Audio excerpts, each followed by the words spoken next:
Hey, how's it going? How's everybody doing? Just gonna be continuing on with my top whatever number of favorite horror movies of all time.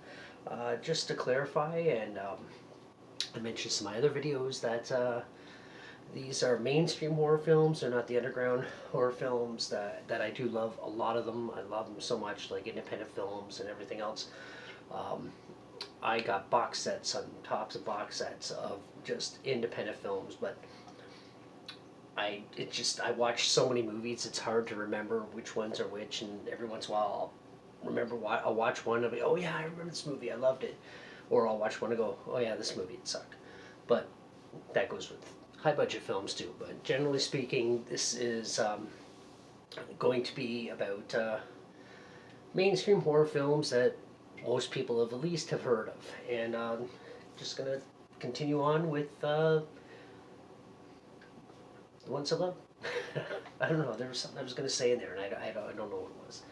But if you want to hit that subscribe button, that would be amazing. I just want to get up to 1,000 subscribers. I'm not monetized. I'm not Mr. Important on YouTube. I'm just a little man who's just doing this because I just enjoy it. It's kind of a lot of fun. It's just a diary of my life. I talk about movies. I talk about bicycle riding or new videos of bicycle riding. I do beer reviews, all kinds of random shit, and I don't know why I'm doing this.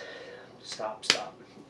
And I don't know. I just talk about random shit. But right now I'm talking about movies. And top I'm just gonna say 100, but it could be more, it could be less. I know I got this massive stack because I'm going through my DVD collection and I'm getting rid of a lot of stuff, like not throwing away, donating it, because I would never just throw it in the garbage because other people would enjoy it too. I'd like to think movies I'm getting rid of, and a lot of them I'm just putting into CD vaults because I literally have a massive wall full of DVDs, and I'm also got a lot of collectibles, and I want to downsize the space, get rid of the DVDs I know I'll never watch again, and the lesser loved ones, mostly comedies and things like that. I do love comedies, but I'm more into horror, and believe it or not, actually, I really like classic films from like the silent era up until like the 50s. You know, like a lot of gangster films. I love James Cagney, Jimmy Stewart, Bogey. Betty Davis, one of my favorite actors of all time. I love that era. I love the newer era. I love the modern era. I just love cinema. But anyway, I'm rambling. So let me have a sip of my beer. My beer. I don't know. That sounded weird, but weird. But yeah, let me put on my glasses and grab the stack, which I'm an idiot and I left way over there. So, give me a second.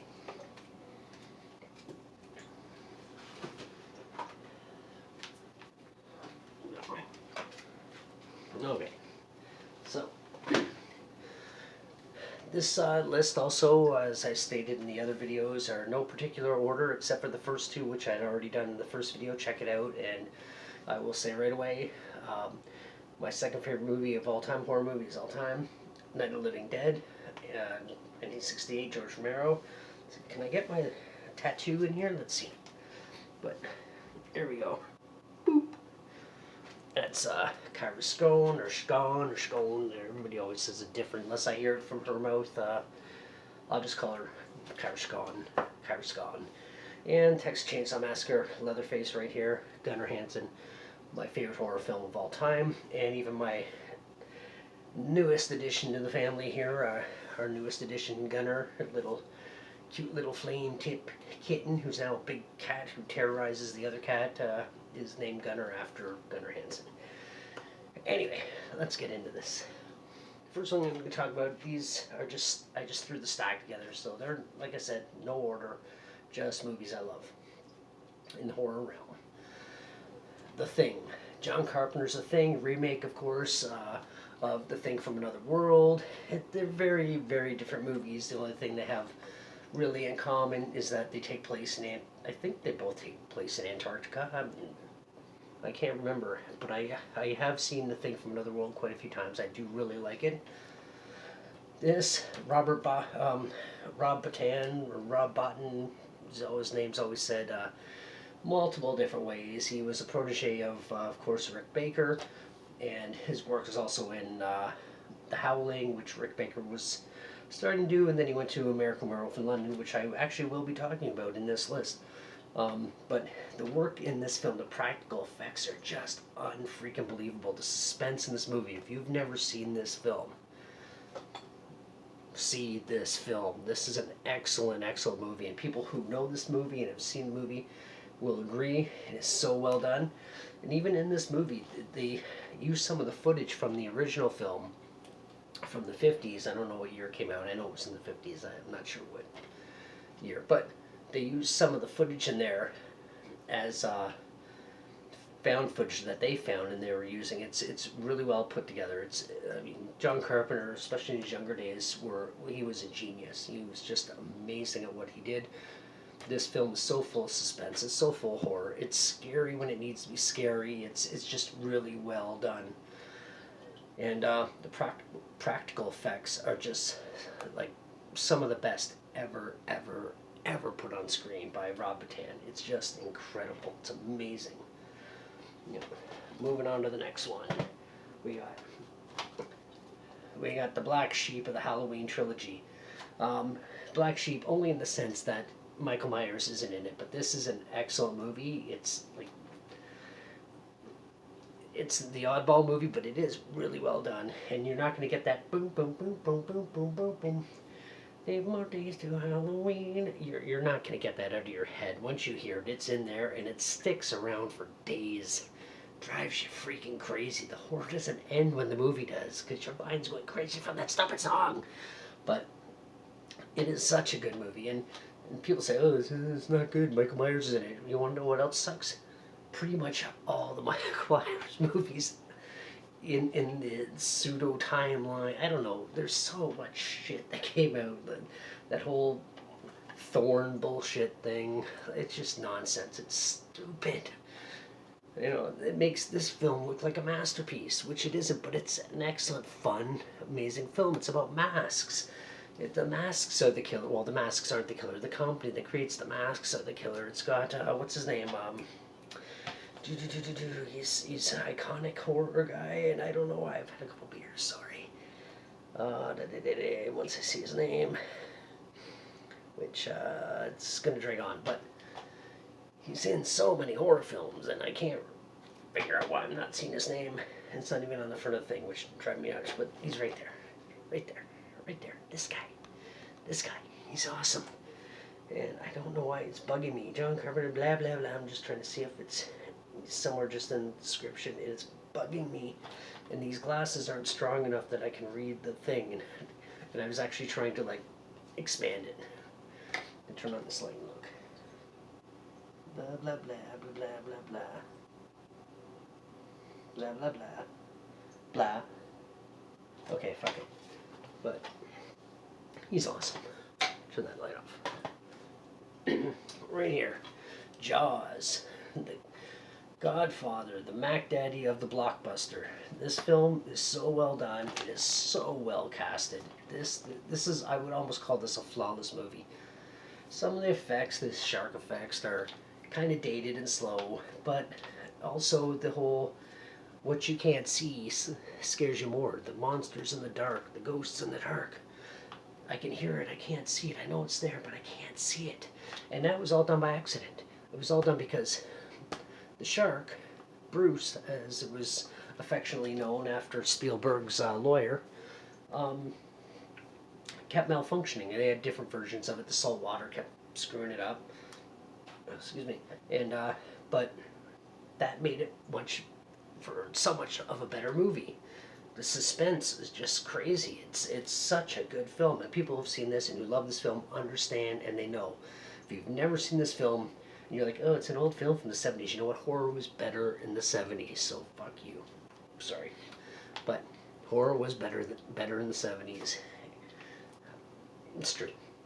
And this is an excellent movie. So well casted. I don't even really know what else to say. The iconic theme song, dun, dun, dun, dun, dun. That's what John Williams came up with, and Steven Spielberg heard it and he thought it was a joke. And John Williams was like, no, that's the soundtrack, man. That's what I made for you, and it works so well in the film. It's almost like it's like the kill mama of Friday the 13th, like when the killer's there, but you can't see the killer. You know the killer is there, and the shark is the killer in this movie, and I don't know, it's just a good film. That's all I'm going to say about that. Now, one of my favorite horror films of all time, horror movies, is An American Werewolf in London. So I'm going to put that down for a second. This is my original DVD copy. I did have a VHS copy that I kind of wish I still had. A lot of my horror movies that when I got to DVD and Blu-ray and stuff, I got rid of all my VHS versions and donated them to like secondhand stores. I wish I kept my horror movies, and one of them coming up. If I remember it, I will say why I wish I kept that version. But American Werewolf in London, Rick Baker, some of the definitely the most iconic and best werewolf transformation of all time, ever, hands down. And I even got that werewolf right here, which I've talked about in quite a few videos, so I'm not going to touch on it and go into the detail, but that is such a badass toy. Like, I love this.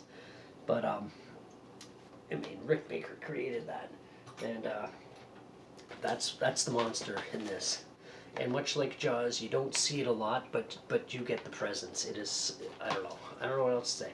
The story itself, I will say, is a little bit generic. It's, boy meets girl, loves, whatever, there's a tragedy and they fall in love, and then it ends how it ends. But the story, the chemistry, it's one of the first, probably the one that popularized horror comedy. I mean, it's not the first, because you got stuff like Children Shouldn't Play with Dead Things, which is a horror comedy. It's not a good movie.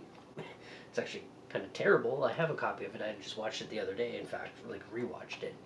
But it's kind of like that. I would throw that as one of the first, but this is the one that really popularized it. The chemistry and the actors, it's just amazing.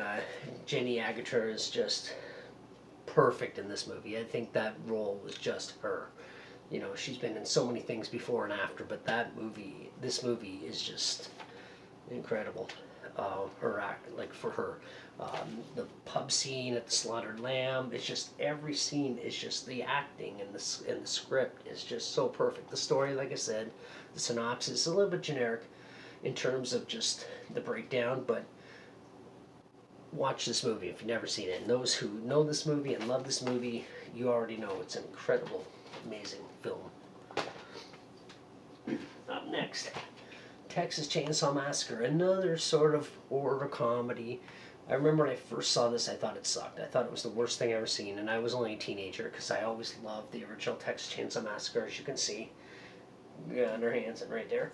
And, but it has definitely grown. I mean, I think a lot of people when this first came out hated it. And I thought the character Chop Top was actually Nubbins from the first film, the hitchhiker character. And I was like, oh, he got hit by run over with a truck, now he's just got a metal plate in his head and he's a completely different person. I did not know, but I was also, when this came out, I think I was only 14 years old, but I was really excited to see it. And but it's definitely grown on me, like it has grown on a lot of people. You got Dennis Hopper in here, man. Dennis Hopper is just mind-blowing, insane in this movie. But if you've never seen this, check it out. If you've seen the first one and you love it, check it out. If you've seen the first one and you hate it, check this one out anyway, because it goes in a completely different direction. This is a lot more fun than the first one. The first one is dark and gritty and still my favorite horror movie of all time, but it is what it is. This is a lot of laughs, but it's also got a lot of horror and a lot more blood than the first one, because the first one doesn't have a lot of gore. Even has Texas Massacre, or sorry, Chainsaw Massacre in the title, and there isn't really much of a massacre, but it is just a really good movie. But this is amazing. Something I wanted to mention before I show something I got over here. American Werewolf in London. I made my own soundtrack a long time ago when downloading everything was still kind of a new thing, but I downloaded a picture, cut it out, downloaded all the songs, and there's not much going on inside it, just that, but I thought it was pretty cool at the time. And it was before like iPods. I mean, it was still when CDs were still the norm. But let's look at some of the couple of Chainsaw Massacre 2 stuff I got. I got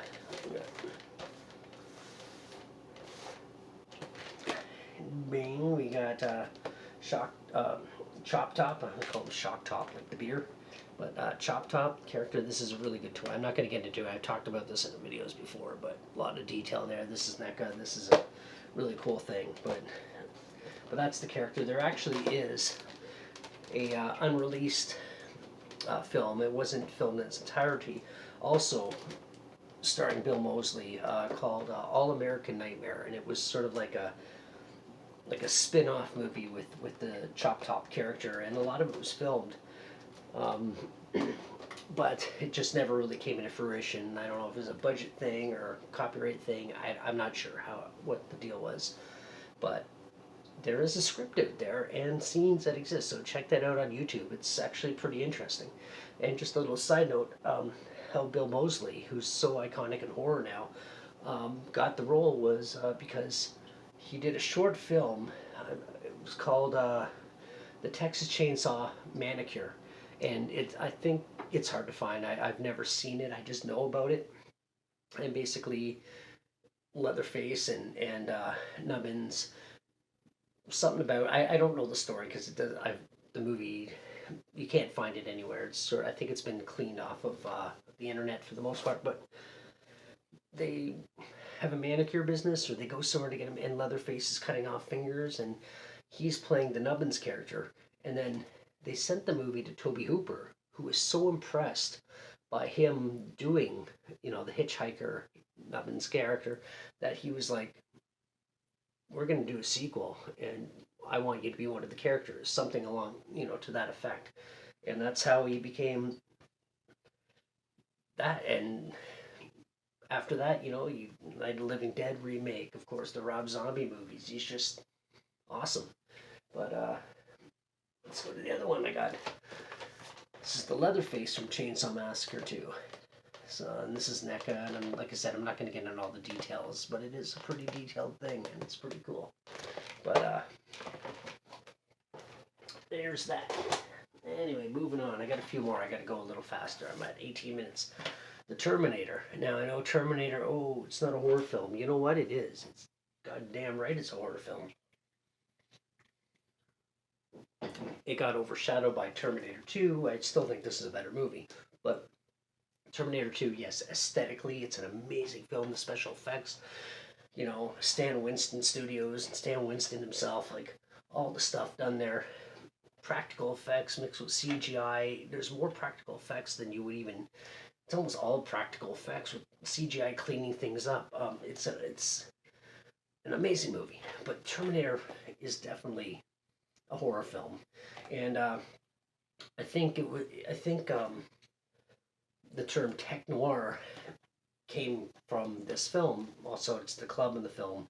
James Cameron had the club called Tech Noir, and I think he came up with the term. What the price tag was. Didn't know what I was looking at, but the term tech noir for this type of horror film, like it's science fiction, but it's horror, and it's like film noir, but science fiction-y, kind of, I don't know.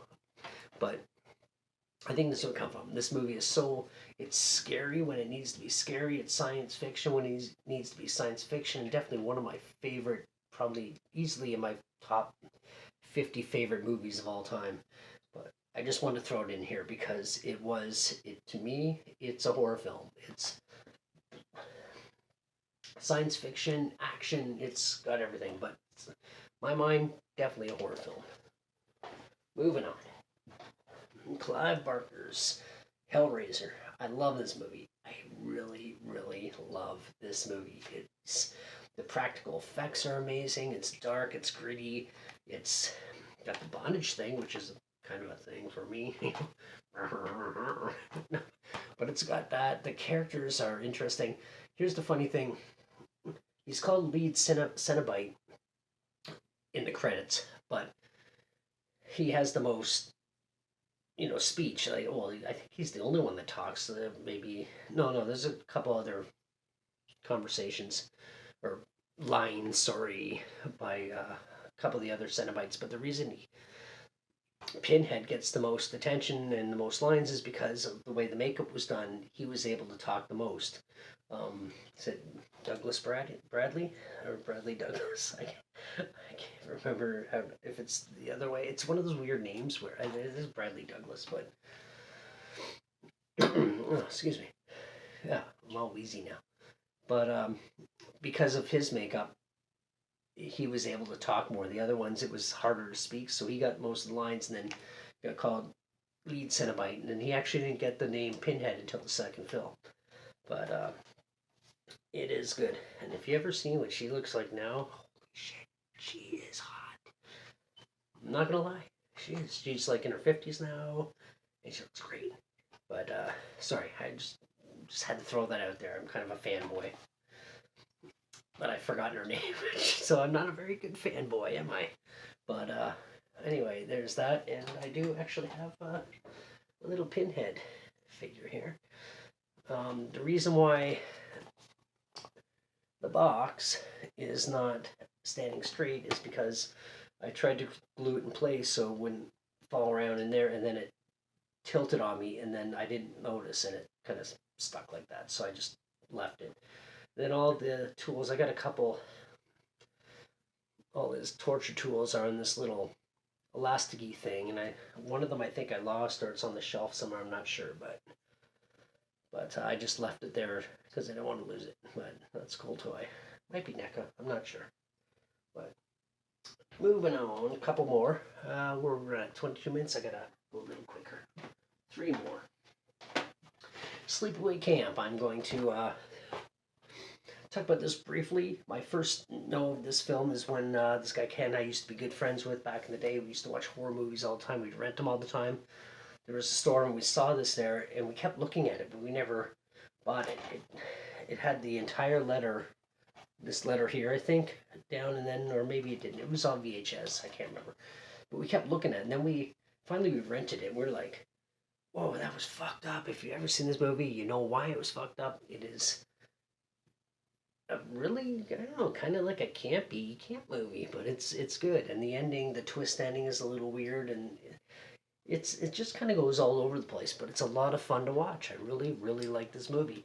I would suggest watching it on VHS, not Blu-ray or HD. And the reason is there's certain scenes that are so cleaned up on them that you're seeing details you weren't intended to see in the original. And I'm not talking about the climactic scene at the end, but certain actors playing certain characters that aren't the same actors playing the same, and it just kind of throws you off, and you could see it too clearly, and it really sucks. I've never watched it, but I've been told by other people online.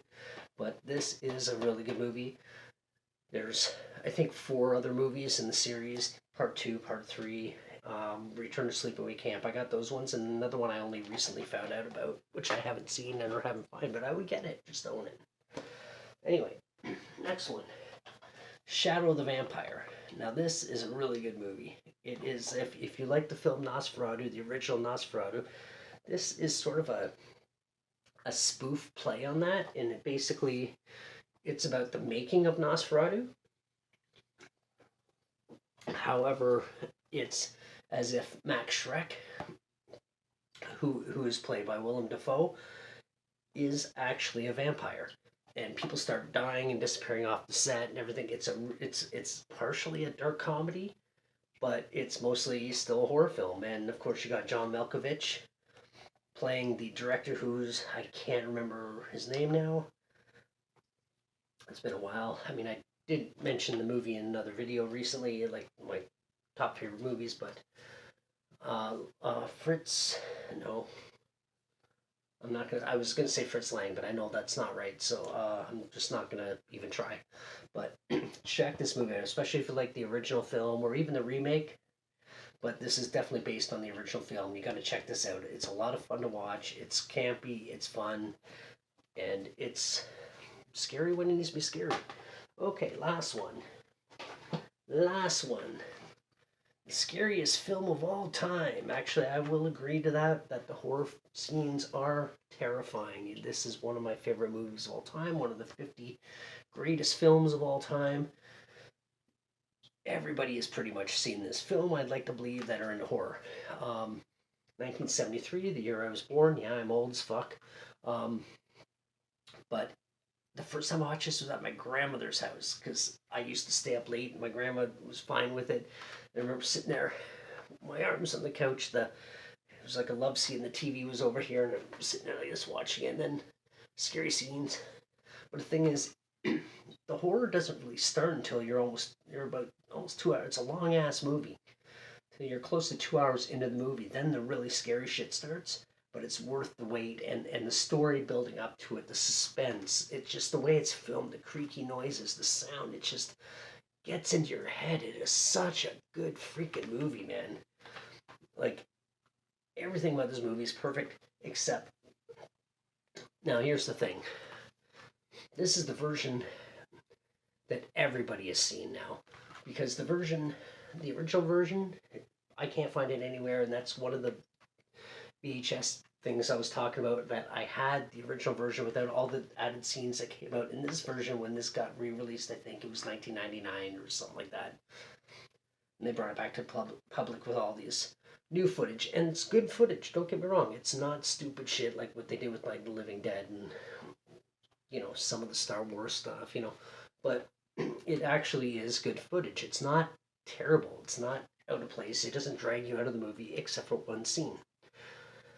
And that one scene is probably the spookiest scene or creepiest scene of the new footage, which is the stair crawl scene. And that drives me up the wall because the first time I saw it, it was oh wow, it kind of gave me chills. But now I've seen it, it's sort of out of place. It doesn't fit in with the movie. It's just sort of a scene that it almost pulls me out of the film for a minute. And then when you realize when she gets to the bottom of the stairs, spoiler alert, I guess, sort of. She spits blood out to hide the fact that it's not Linda Blair. It's obviously a contortionist or somebody else that's doing what Linda Blair couldn't physically have done. And the first time you see it, it's spooky. And it's the reason they couldn't put it in the film back in the days because the technology wasn't there, because she was doing it with wires and everything to keep her going down the stairs. And they couldn't edit it out. Now they do it all digitally. It's super easy, but by comparison. But it just pulls me out of the movie. It's one of those scenes, you see it once, creepy. See it the second time, it's like, okay, I already know what's coming. It's probably the least of the creepy scenes in the movie, but the rest of the movie is just so well done. When Burke dies and everything, and then Kinderman, the cop, he looks up, I think it was him, and he sees the shadow in the bedroom, which is obviously Regan walking around even though she was asleep a few minutes ago. Kind of tells you that you obviously know the possession is there. And now here's something that people don't really notice. The infamous head spin scene. She turns around, she goes, "You know what she done? Your cunting daughter." People would say, "Oh, what's that creepy British accent?" Or "Why, she's a demon now?" That is Burke's voice. That is Burke Denning's voice. So if you didn't know, now it makes more sense why she freaks out, that the mother freaks out even more, is because she's hearing her friend's voice coming out of her daughter's mouth after all this shit just happened in the bedroom and her friend was thrown out the window and broke his neck and died. Anyway, I'm going to show you a few extra things because I'm at 29 minutes right there. This is a buddy of mine got me this. His name's Shane, good guy. Got me that a long time ago. What do I got here? I got these things I was collecting for a while, but now I can't find them anymore. And this here, the bobblehead, whatever the hell they're called. I can't remember. I don't usually buy them unless it's something I really like. Anyway, at half an hour, so I really got to cut this off now because I'm going to run out of memory and the video is going a little bit long. If you watched the whole thing, thank you so much. I love horror. I hope you do too. And if you want to subscribe, I would really love that. That would help me out a lot. And I guess until the next one. Bye.